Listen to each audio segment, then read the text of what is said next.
Hello everyone. Episode की starting में Kong sauces को टेस्ट कर रहा था। मैं टेस्ट कर पा रहा हूँ। कांग तो इमोशनल हो जाता है, पर मेरी टेस्ट की सेंस पूरी तरह रिकवर नहीं हुई है, पर फिर भी मैं टेस्ट कर पा रहा हूँ। अगर मैं सियोल में ही रहता तो अब तक मैं कुकिंग को छोड़ चुका होता। उस समय मैंने अपने ऊपर से पूरी तरह गिव अप कर दिया था, पर अब मैं फिर से कुकिंग कर सकता हूँ। राइस केक, मैं बहुत खुश हूँ कि मैं इस जगह शिफ्ट हो गया। रात के समय विलेज हेड तो नशे में बोलते जा रही थी कि लगता है कि आज मैंने कुछ ज्यादा ही ड्रिंक कर ली है, मुझे कल काम पर भी जाना है। ये सब मिस्टर किम की वजह से हुआ है, उन्होंने ही मुझ पर दबाव बनाया था। अगली बार मुझे उनके लिए अल्कोहल लेके जानी चाहिए। कांग के रेस्टोरेंट की अभी तक लाइट जल रही थी। ये यंग शेफ इतनी देर तक क्या कर रहा है? कांग तो खाना बनाता जा रहा था और राइस केक तो उस खुशबू में ही डूब जाता है। बहुत समय हो गया ये डिश बनाए हुए। ये मेरी सिग्नेचर डिश है। वो खाने को टेस्ट करता है। मैं खाने को टेस्ट तो कर पा रहा हूँ, पर इसका स्वाद उमामी का जायका महसूस नहीं हो रहा है। राइस केक भी खाना खत्म कर कांग की डिश को प्रेज कर रहा था। ये तो अमेजिंग है। कांग बोलता है, मुझे लगता है कि आधी सफलता भी आखिरकार सफलता ही है। चलो दूसरी डिश बनाते हैं। मैंने इसी डिश से कंपटीशन जीता था। वो दोनों सारी रात खाना बनाते रहते हैं और खाते रहते हैं। नेक्स्ट मॉर्निंग कोई कांग के दरवाजे को तोड़ने ही वाला था। कांग बाहर निकल कर बोलता है, मैं ढंग से नहीं सोया हूँ, क्या आप थोड़ी कम नॉइस कर सकते हैं?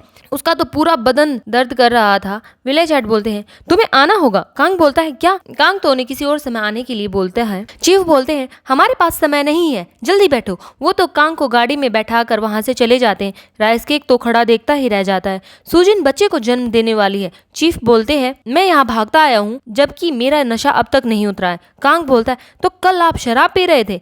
गांव के कई सारे लोग डिलीवरी रूम के बाहर वेट कर रहे थे। लोग आपस में बात कर रहे थे कि अभी तो ड्यू डेट में समय था, है ना? क्या बेटा होगा या बेटी? जिनका अचानक से वाटर ब्रेक हो गया। तभी दादी पार्को ने सबको डांट लगाती है, ये हॉस्पिटल है, कोई मच्छी बाजार नहीं। तुम यहाँ के स्टाफ को भी परेशान कर रहे हो, तुम सब यहाँ से जाओ। चीफ बोलता है, ये सही कह रही है, यहाँ ज्यादा लोगों का होना ठीक नहीं है। मैं यहाँ रुकूंगा और सारी चीज देख लूंगा। दादी पार्क चीफ को वहां से सीटते हुए ले जा रही थी। तुम मेरे साथ जाओगे। चीफ बोलता है, अगर मैं नहीं रुकूंगा तो कौन रुकेगा?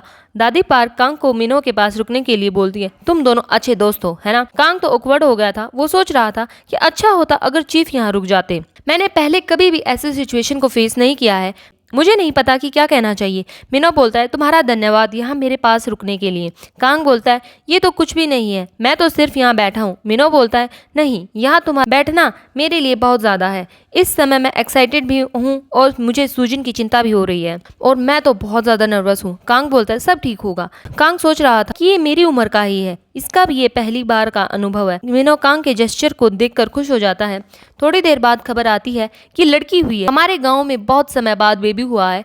ये तो बहुत अच्छी खबर है। हम आज के दिन को ऐसा ही नहीं छोड़ सकते। चलो आज जश्न मनाया जाए। चीफ कांग से मिनो के बारे में पूछते हैं। कांग बताता है, वो तो सुजिन के पास है और रो रहा है जैसे कि कल होगा ही नहीं। सारे लोग जश्न का नाम सुनकर बहुत ज्यादा खुश थे। चीफ बोलते हैं, ये नॉर्मल है, ये हमारे रिश्तों को अटूट बनाने के लिए। तभी कांग चीफ को बताता है, अरे हाँ, मुझे दूसरे गांव से भी इनविटेशन आया है। आपको क्या लगता है कि मुझे क्या लेकर जाना चाहिए? चीफ तो डरावना चेहरा बनाते हुए बोलता है, आपको किसी दूसरे गांव ने चुना है? कौन सा निर्लज गांव हमसे 39 साल से भी कम उम्र के आदमी को चुराने की हिम्मत करता है? ये सिर्फ एक इनविटेशन है। अगर ये विलेज के लिए गिफ्ट है तो क्यों ना यहाँ की स्पेशलिटी या अल्कोहल ले जाओ। कांग पूछता है, क्या हमारे गांव में भी कोई स्पेशल चीज है? चीफ सोचकर बताता है, जैसे कि कोरियन बीफ। कांग बोलता है, पर वो तो प्योंगचैंग की स्पेशलिटी है। इतना सुन चीफ उसे अल्कोहल ले जाने के लिए बोलता है। नेक्स्ट सीन में कांग फॉरेस्ट में गिफ्ट के साथ पहुंच गया था। हालांकि मैं बहुत नर्वस हूँ। वो उस हॉर्न को बजा देता है। सारे फॉरेस्ट के जानवर उस आवाज को सुन रहे थे। ये तो बहुत मुश्किल था। तभी वो बीस्ट वहां पहुंच जाता है। उसके साथ मोना भी आई थी। बीस्ट पूछता है, क्या तुम तैयार हो? बीस्ट कांग को अपने कंधे पर उठाकर वहां से टेक ऑफ कर लेता है। कांग को तो बहुत डर लग रहा था। क्या हम ऐसे ट्रैवल करने वाले हैं? कांग की तो चीख ही निकल जाती है। थोड़ी दूर जाने पर कांग तो उल्टी करने लगता है। बीस्ट बोलता है, आजकल इंसान कमजोर होते जा रहे हैं, स्पेशली तुम्हारी लोअर बॉडी। कांग सोच रहा था कि क्या सच में मेरी लोअर बॉडी इतनी कमजोर है? बीस्ट बोलता है, तो ठीक है, हम आगे रास्ता चलकर तय करेंगे। वो गांव पहुंच गए थे। ये हमारा गांव है। कांग अपने आगे के नजारे को देखकर शौक हो गया था। ये तो मंगोलियन गेर जैसा दिख रहा है। बीस्ट पूछता है, क्या मंगोलियन? कांग बताता है, हाँ, यह एक और जगह से मिलती जुलती दिख रही है जिसे मैं जानता हूँ। बीस्ट बोलता है, क्या मानव भी ऐसे गांव में रहते हैं जो हमारे जैसे दिखते हैं? रैंडोल्फ ने बताया था कि पूर्व में यहाँ डिफरेंट रेसेस के बीच लड़ाई हुई थी। वो लड़ाई 100 साल तक चली थी और परिणाम स्वरूप पूरा महाद्वीप अराजकता और मृत्यु के साए में डूब गया। अगर युद्ध जारी रहता तो पूरी दुनिया का अंत हो जाता। यह सिर्फ एक अतिशयोक्ति नहीं है, लेकिन जो देवता अब तक निष्क्रिय नहीं रह सकते थे अतः हस्तक्षेप किया। उसके बाद विभिन्न नस्लों के बीच आगे से संघर्ष को रोकने के लिए संधि पर हस्ताक्षर किए गए। स्वाभाविक रूप से विभिन्न प्रजातियां एक दूसरे से दूर होने लगी। मुझे आश्चर्य है कि क्या बीस्ट पर्सन मेरा स्वागत करेंगे। इस विलेज में पहुंचने के बाद बीस्ट पर्सन बोलने लगते हैं, ये इंसान है, असली इंसान। वो तो बहुत ज्यादा शौक हो रखे थे इंसान को देखकर। अरे देखो, इसके साथ तो हॉली वुल्फ भी है। तभी आगे आकर एक बीस्ट बोलता है, तो चीफ ने इसे इन्वाइट किया है। मुझे सच में समझ नहीं आ रहा कि वो इसे यहाँ इनवाइट क्यों करेगी। कांग सोच रहा था, ये तो खुलेआम अपनी शत्रुता दिखा रहा है। तभी बीस्ट बोलता है, वॉरियर चीफ तेमू, कृपया कर आप यह मत भूलिए, ये विलेज चीफ के गेस्ट हैं।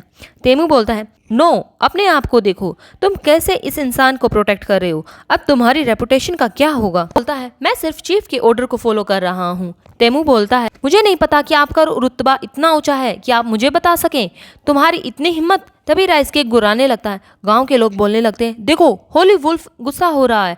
तेमू देख रहा था कि क्या हॉली वुल्फ। दूसरी तरफ मोना भी गुर्रा रही थी। कांग बोलने लगता है, अरे ये मैं कहाँ आ गया। लोग बातें करने लगते हैं कि अरे मोना भी अभी से ह्यूमन को प्रोटेक्ट कर रही है, लगता है कि ये कोई आम आदमी नहीं है। कांग सोच रहा था, ये कितनी सफोकेटिंग सिचुएशन है। किंग, क्वीन और नाइट प्रिंसेस को बचा रही हैं। मैं यहाँ लड़ाई करने नहीं आया हूँ। तभी वहाँ मोना की मम्मी एंट्री करती है। चीफ बोलती है, मुझे लगा था कि मैं बुढ़ी हो जाऊंगी तुम्हारी इंतजार करते करते। नो भुगने के लिए बोलता है, ये कैसेंड्रा है, हमारी मुखिया। चीफ बोलती है, तुम मुझे कैसन या चीफ बुला सकते हो, जो भी तुम्हें अच्छा लगे। कांग तो उसे न्योता देने के लिए थैंक्स करता है। मेरा नाम कांग हायन है। मोना तो अपनी माँ को देखकर उसके पास भाग जाती है। चीफ बोलती है, तुम्हें नर्वस होने की कोई ज़रूरत नहीं है, मैंने तो तुम्हारा यहाँ धन्यवाद करने के लिए बुलाया है। मेरी बेटी ने तुम्हें बहुत ज़्यादा परेशान किया होगा। कांग बोलता है, नहीं ऐसा बिल्कुल नहीं है। कैसेंड्रा बोलती है, क्या सच में? पर मैं अपनी बेटी की पर्सनैलिटी को अच्छे से जानती हूँ। अभी तेमो इंटरफेयर करते हुए बोलता है, चीफ आप इस साधारण मनुष्य को धन्यवाद क्यों देना चाहती है। तभी चीफ मुड़कर देखती है, अरे तेमू तुम हो। मुझे लगा कोई बेवकूफ इंसान से लड़ाई शुरू करके संधि तोड़ने की कोशिश कर रहा है, पर मुझे तुम पर पूरा यकीन है कि आप ऐसा नहीं करोगे, है ना। चीफ तेमू तो एम्बेरस होते हुए बोलता है, हाँ जी सही कहा आपने। चीफ बोलती है, मुझे पता था आप जैसे बुद्धिमान व्यक्ति ऐसा काम कभी नहीं करेगा। अब मैं अपने मेहमान की देखभाल खुद कर लूंगी, इसीलिए आप अपना अपना काम जारी रख सकते हैं। तेमू को तो बहुत गुस्सा आ रहा था। चीफ कांग को अपने खेमे में ले जाती है। चीफ बोलती है, मुझे लगता है कि आपके पहुंचते ही आपका सामना एक अप्रिय घटना से हुआ है। चिंता मत करो, उन्हें इंसानों को देखने की आदत नहीं है। ऐसा नहीं है कि वे तुम्हें व्यक्तिगत रूप से नापसंद करते हैं। कांग तो सोच रहा कि ये मुझे किसी भी सेकंड मार सकते हैं। चीफ बोलती है, वैसे भी हमारे लिए अनयूजुअल है कि हम किसी इंसान को इनवाइट करें, पर मैं रूमर्स के प्रोटैगनिस्ट से मिलना चाहती थी। कांग पूछता है, रूमर्स? चीफ बताती है, तुम्हें नहीं पता, पूरे फॉरेस्ट में यही चर्चा हो रही है कि एक इंसान ने कैसे होली वुल्फ को टेम कर लिया। बहुत सारी नजरें तुम पर है। कांग सोच रहा था, तो मेरी कैंपिंग लाइफ यहाँ लाइव ब्रॉडकास्ट हो रही है। वैसे भी यह महत्वपूर्ण नहीं है। क्या तुम्हें बदले में कुछ चाहिए मेरी बेटी की देखभाल करने के लिए? हम ट्राइब वाले हमेशा एहसान और कर्ज को चुकता करते हैं। कांग बोलता है, नहीं नहीं, इतनी दूर जाने की कोई ज़रूरत नहीं है। मैंने बस इसके साथ थोड़ा खाना बांटा था। सच कहूँ तो मैं यहाँ खाली हाथ नहीं आना चाहता था, तो मैं आपके लिए कुछ लाया हूँ। चीफ बोलती, तो ये स्वादिष्ट खुशबू तुम्हारे पास से आ रही है। वो चीफ के लिए बॉइल्ड पोर्क लाया था। ये एक साइड डिश है। चीफ तो अपनी सीट को छोड़कर कांग के पास आकर खड़ी हो जाती है।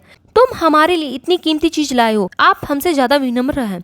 तुमने कहा था कि ये साइड डिश है ना? इसका मतलब वही है जो मैं सोच रही हूँ।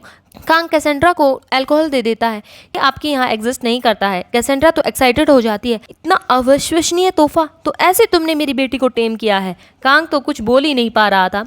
कांग उसे बोतल को ज़्यादा शेक करने के लिए मना करता है, नहीं तो ये एक्सप्लोड हो जाएगी। बीस्ट तो एक्सप्लोड का नाम सुनकर उनके कान खड़े हो जाते हैं। कांग पर अटैक करने वाले थे, तुम्हारी इस देने की हिम्मत कैसे हुई? कांग डर कर बोलता है, मेरा एक्सप्लोड से मतलब था कि इसमें प्रेशर बनकर बबल्स ऊपर की तरफ आते हैं। कैसेंड्रा इतना सुनते ही वो बोतल को खोल देती है, तो तुम इस एक्सप्लोजन की बात कर रहे? अरे ये तो जल्दी ही खत्म हो गया। वो तो उसे एक बार में ही पी जाती है और डकार भी ले लेती है। कैसेंड्रा तो बहुत खुश हो जाती है। ह्यूमन सच में टैलेंटेड होते हैं। तुमने ये वाइन कैसे बनाई? इसका हल्का मीठा और खट्टा स्वाद सचमुच अद्भुत है। इसका मखमली स्वाद मुझे इसे और अधिक पीने पर प्रेरित कर रहा है। मुझे तुम्हारी लाई हुई साइड डिश खाने की इच्छा हो रही है। क्या मैं इसे ट्राई कर सकती हूँ? वो मीट को भी ट्राई करती है। इसमें तो बैड स्मेल है ही नहीं और इसका ये सॉफ्ट टेक्सचर, ये निगलने से पहले चबाने की भी जरूरत नहीं है। ये इतना सॉफ्ट है, कैसे हो सकता है? मैं इस स्वाद में इतनी खो गई हूँ कि अगर मेरे साइड में कोई आदमी मरता भी हो ना तो मैं उसे भी नोटिस नहीं कर पाऊंगी। हम इस मीट को बाद में सब कब में बांट देंगे, पर सबसे पहले मुझे माफ़ कर दो। ट्राइब के लोग बोलने लगते हैं, चीफ आप इस इंसान से माफ़ी मांग सकती हैं। चीफ बोलती है, हमारे कबीले ने इतने अनमोल अतिथि के सामने काफ़ी असभ्य व्यवहार किया है, इसीलिए यह उचित ही है कि मैं माफ़ी मांगूं। इतना सुन विलेज के लोग भी कांग से माफ़ी मांगने लगते हैं। नो तो अपना भाला उनके आगे पिनाकर खड़ा था।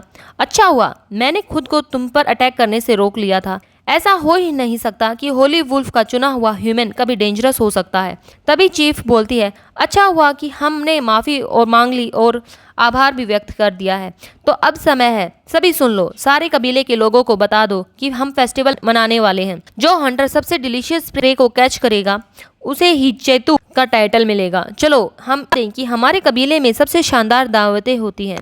कांग तो सोच रहा था कि विलेजर्स ये दावतों को इतना पसंद क्यों करते हैं। So thank you guys for watching my video and bye bye.